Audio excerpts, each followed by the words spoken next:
అయ్యో బాబోయ్, మీరెవరు? శ్రీకృష్ణుల వారి కారేంటండి? పాపం ఇలా దొరికిపోయారు.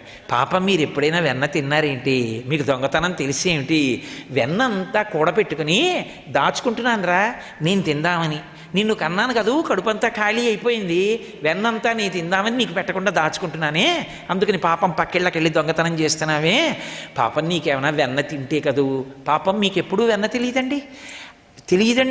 వీరెవ్వరు శ్రీకృష్ణులు కారా అని అంత గౌరవంగా మాట్లాడిందంటే అదేం ప్రేమ పొంగిపోయి కాదు, కొట్టలేక కోపం విమర్చుకోలేక అమ్మతనం బయటికి వచ్చిందని గుర్తు. దానికి ఆయన లొంగిపోతున్నాడు. ఇంతటి పరమాత్మ దామోదరుడు అవుతున్నాడు.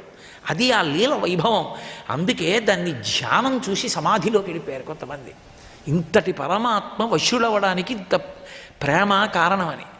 కాబట్టి ఇప్పుడు ఆవిడ అన్నీ అని వెనక్కి తిరిగి చూసింది.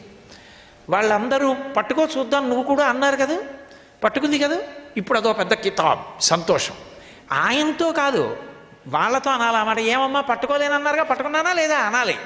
కానీ అదేం పెద్ద గొప్ప విషయమా, దొంగతనం చేస్తే పట్టుకున్నావు, మీ అబ్బాయిని ఇంట్లో పాడు చేస్తే అంటారు వాళ్ళు. అందుకని వాళ్ళతో అందు కొడుకుతో అంటుంది. కొడుకుతో అంటూ వాళ్ళకి ఓ మాట చెప్పాలి. అందుకని ఏరా పట్టెదనని చెలముకొనిన పట్టుట బెట్టే పట్టుబడవండ్రు పట్టి పట్టుకొనం నాకు కాక పరులకు వశమే. ఏమిట్రా ఏమిటో పెద్ద, నువ్వు ఎవరికి పట్టుబడవుట, దొంగతనాలు చేసి పారిపోతుంటావుట వెన తినేసి. ఏం మిగిలిన వాళ్ళలా అనుకున్నావా పట్టుకోలేకపోవడానికి? నిన్ను కన్న తల్లినిరా, నేను పట్టుకోలేకపోయాడు, చూసి ఎలా పట్టుకున్నాను అంటే ఎవరిని? కృష్ణుణ్ణా వాళ్ళనా? అమాయకత్వం, బేలతనం. అంటే యశోద యొక్క పరిశుద్ధమైన హృదయము ఆవిష్కరింపబడుతోంది అని. పట్టెదనని చెలుమకొనిన పట్టుట పెట్టే పట్టుబడవండ్రు పట్టి పట్టుకొనం నాకు కాక పరులకు వశమే అంది. ఇప్పుడు కొట్టలేకపోయింది, కట్టేయాలి కదూ. కట్టేయాలంటే ఎక్కడికి వెళ్ళకి ఇక్కడే ఉండు, తాడు తీసుకొస్తానంటే ఉంటాడేమిటి ఆయన? ఏమైనా తుర్రుని వెళ్ళిపోతాడు. అందుకని కాసేపు కట్టేయాలంటే తాడు పట్టరావాలి. తాడు పట్టుకొద్దామంటే పిల్లాడిని వదిలి వెళ్ళడానికి వీల్లేదు. ఇప్పుడు తాడు ఎక్కడ ఉంటుంది? అక్కడే ఉంటుంది ఆవిడ సిద్ధంగాను. ఇంట్లో కవ్వానికి వాడినటువంటి తాళ్ళు అరిగిపోయిన తర్వాత ఒక పక్కన పడేస్తుంటారు. అలా పడేసినటువంటి తాళ్ళు ఏదో ఒక గదిలో ఒక చోట ఉంచారు, రకరకాల చోట్ల పడేస్తుంటారు ఆ తాళ్ళన్నీ.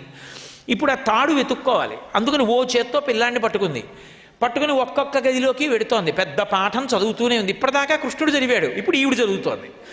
ఆయన ఇలా అమ్మ పట్టుకుని ఉంది కదా చెయ్యి, ఆ చెయ్యి ఇలా తోసేస్తూ అమ్మ ఇంకెప్పుడు దొంగతనం చేయనమ్మా, అమ్మ నన్ను వదిలేయమ్మా, అమ్మ నన్ను క్షమించమ్మా, అమ్మ కొట్టకమ్మా, అమ్మ తిట్టకమ్మా, అమ్మ కట్టకమ్మా అని ఏడుస్తున్నాడు. ఇది చూసే కుంతీదేవో మాట అంది, కృష్ణ భయానికి లోకంలో భయం వేసింది ఎప్పుడంటే నువ్వు భయం నటించినప్పుడే అంది. అంత భయాన్ని నటించాడు మహానుభావుడు. ఎవరు? శ్రీకృష్ణ యదుభూషణ నరసఖ శృంగార రత్నాకర లోకద్రోహి నరేంద్ర వంశదహన లోకేశ్వర దేవతానీక బ్రాహ్మణ గోగణార్తిహరణ నిర్వాణ సంధాయక నీకు మృక్కెద త్రుంపవే భవలతల్నిచ్చాను కంపానిధి అన్న కుంతీదేవి నీ భయాన్ని చూసి భయానికి భయం వేసింది కృష్ణ అంది. అటువంటి కృష్ణ పరమాత్మ ఆ చిన్న పిల్లవాడి రూపంలో ఉంటే పట్టుకుని ఒక్కొక్క గదిలోకి వెడుతోంది, తాడు తీస్తోంది. ఆవిడికి స్పృహలో లేదు. ఎందుకని? నా కొడుకు పట్టుకున్నాను, కట్టేయాలి అంతే. ఆవిడ ఓహో దండకం ఆవిడ చదివేస్తోంది, ఈయన చేయి తీసేస్తున్నాడు. వికచకమలనయన వేరొక ఇంటిలో ఒక్కొక్క గదిలోకి వెడుతోంది. వెళ్ళి తజ్జన నిలోగిటెంగల రజ్జు పరంపరల శిశు కట్టన్న బొజ్జ తిరిగి రాదయ్య జగజ్జాలములున్న బొజ్జ కట్టందరమే అన్నారు. ఒక్కొక్క గదిలోకి వెడుతోందో తాడు తీస్తోంది, ఓ చేత్తో పట్టుకుంటోంది. వదిలి ఏదో పెద్ద కొలత చూసినట్టు నడువుకి ఇలా పెడదామంటే ఉండడం. అందుకని ఓ చేత్తో పట్టుకుని ఇలా తిప్పి ఇలా ఆ చెయ్యి ఇటు పక్క నుంచి నడుము పక్క నుంచి వేసి పట్టుకోవాలి పారిపోకుండా. ఈ తాడు ఇటు నుంచి తీసి పట్టుకు నుంచి ముడేయాలి. ఇలా తిప్పి ఎంత ప్రతిష్ట తెస్తున్నావు రా, మీ నాన్నది ఎంత గౌరవం రా, ఏమి దిక్కుమాలిన జన్మరా, ఎందుకు వచ్చిన అల్లర్లా, వెన్న తినడం ఏంట్రా, దొంగతనాలు ఏంట్రా అంటోంది, తిప్పుతోంది. 2 అంగుళాలు తక్కువ వస్తోంది. మళ్ళీ ఈ తాడు అట్టుకుంటోంది, మళ్ళీ పిల్లాన్ని అట్టుకుంటోంది, మళ్ళీ ఇంకో గదిలోకి ఎడుతోంది, మళ్ళీ దండకంత అవుతోంది, ఇంకో తాడు తెస్తోంది. రెండూ కలిపి మళ్ళీ ఇలా 2 చేతులతో ముడేస్తే ఆయన ఉండడం. అందుకని మళ్ళీ ఇలాగే తిప్పి పట్టుకుంటోంది కృష్ణుడిని, ఇలాగే ముడేసుకుంటోంది, మళ్ళీ పొట్ట చుట్టూ తిప్పుకుంటోంది, మళ్ళీ వేస్తోంది, మళ్ళీ 2 అంగుళాలు తక్కువ వస్తోంది, మళ్ళీ పెడుతోంది, మళ్ళీ తాడు తెస్తోంది, మళ్ళీ ముడేస్తోంది, మళ్ళీ తిప్పుతోంది, మళ్ళీ 2 అంగుళాలు తక్కువ వస్తోంది.